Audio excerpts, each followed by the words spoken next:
All right, ladies and gentlemen.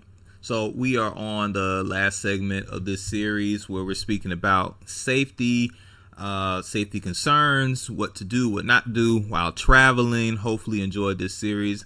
It may seem like a orientation.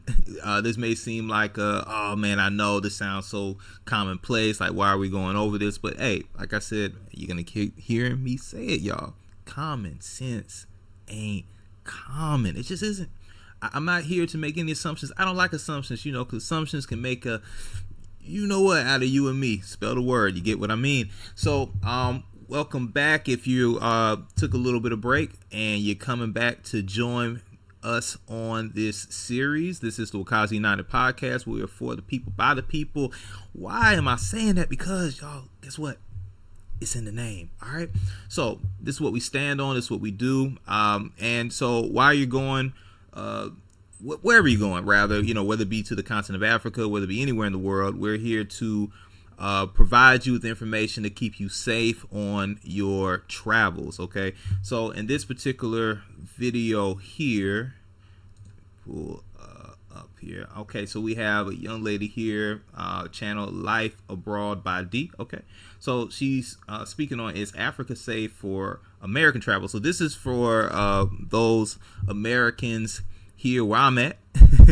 As I said, this particular podcast is sponsored by the Wakazi Holdings Limited. That is the business that I am a part of, that is stationed in Dar es Salaam, Tanzania, in East Africa.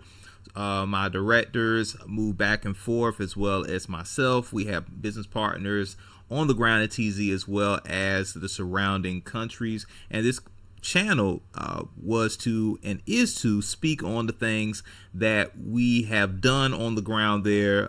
They have some documentaries that I am working on in real time. It's going to take a little minute, hence why I said, hey, let me just go ahead and create a channel, an atmosphere to speak on other things around what we are doing, about to do, and things that people can be involved, so they don't have to wait per se on our 2 cents, right? And so that is why we decided to bring about this podcast, to speak on all the different nuances that goes on in doing business overseas, but specifically in East Africa. And TZ is the first country on our list, and the one that we are heavily involved in, and that we plan to help grow and produce many projects and ventures that we believe that will support the locals on the ground, give more to the economy, and also create a bridge from that side of the world to this side of the world and other places abroad. So that's just a little general background, so you kind of understand what is the mindset behind this particular podcast. So for this particular segment, we're talking about safety, right?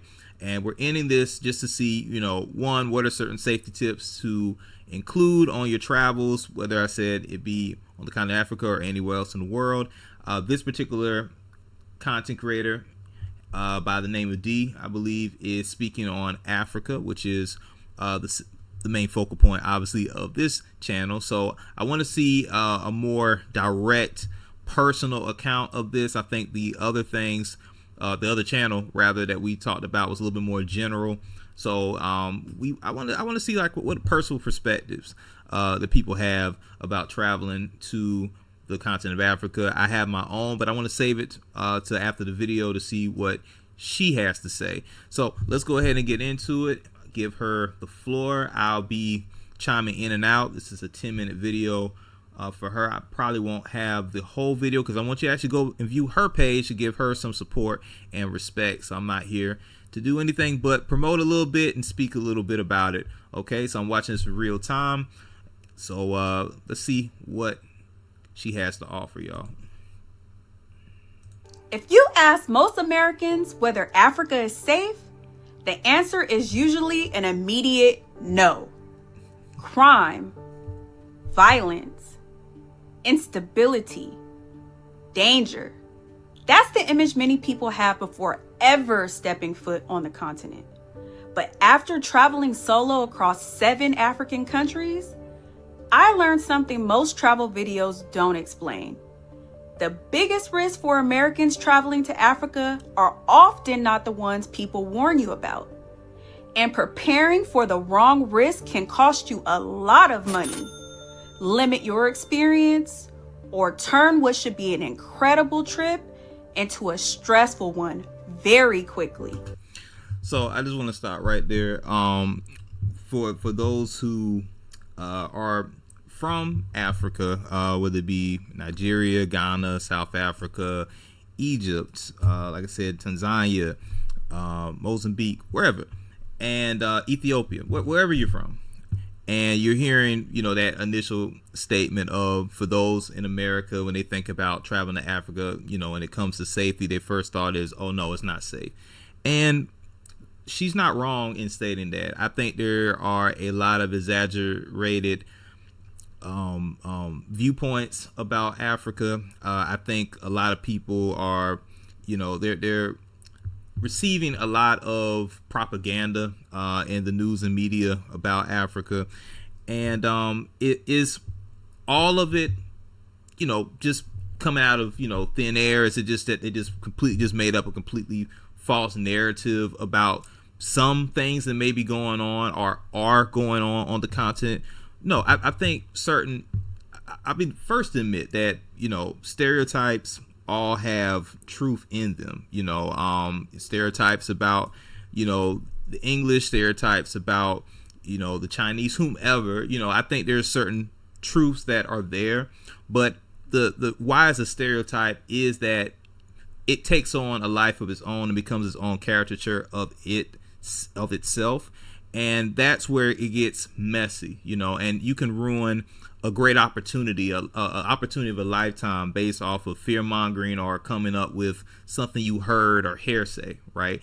So, and that's with anything. But if you haven't heard that, yes, there are some Americans that view the entire African continent as a no-go zone or not a place to want to travel to, or why would I want to travel to Africa? There are people who have that, and that's why I also love the concept of this channel, to really speak about that strongly, rebuke some of those stereotypes. And yes, if it is something, maybe a certain country, because not all countries period are equal, if it's to say, hey, yeah, this place is a little bit more of a travel destination than another, and these are the reasons from my perspective, or from the perspective of the nation that I come from, or other countries I may be familiar with when their travels to that particular location. Like, this is why I'm saying that, and try to get a little bit more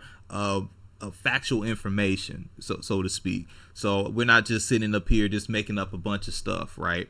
So I think she's gonna go into it. I like the introduction. I like putting that forethought first. So it's holding no punches on what the ideology is of people in America when they travel, and those who want to travel to Africa may be interested in doing so. So let's see what else she has to say.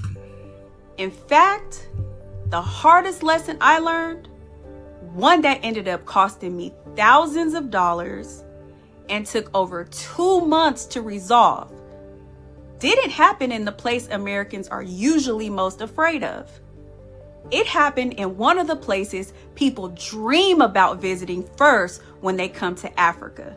So if you're an American thinking about traveling here, this is the conversation I wish I had heard before I came.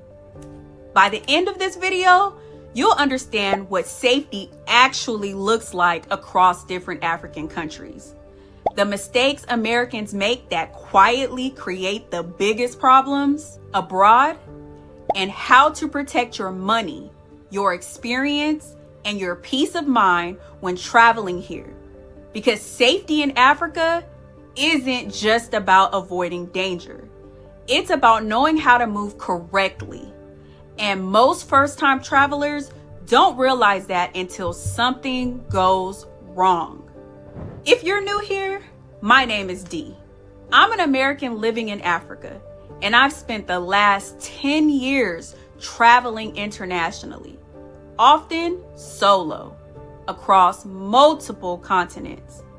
Over the past year alone, I've traveled through Tanzania, Zanzibar, South Africa, Kenya, Zimbabwe, Namibia, and Rwanda, managing my own transportation, accommodations, and daily movement the entire time. So kudos to her on that. I always marvel, and I'm just being honest with you.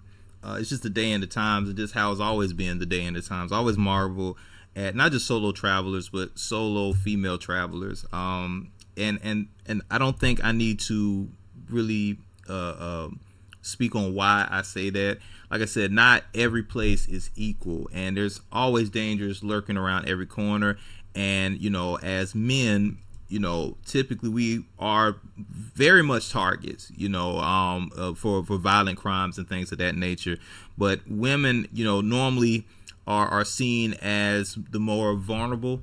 And so when they, especially, that's why they always say for women to travel, in groups or always have a partner. Same thing with men, but more for women, especially in certain cultures, they may not even allow for women to be by themselves or to do business or interact by themselves. I know it may sound archaic, I understand that, but once again, like she says, you want to know the customs of where you're going. And it's possible, from what she mentioned, those countries, she shouldn't have an issue as traveling, where she would need a man to help her communicate or do business or things like that. But I always tip my hat to young women or women in general, no matter the age, who travel alone. I know many personally who do that and who travel to similar continents to what she just mentioned as well, and do it alone. So but let's see if she expounds on that. I don't want to take up the whole time. This is the People United Podcast. We are Wakazi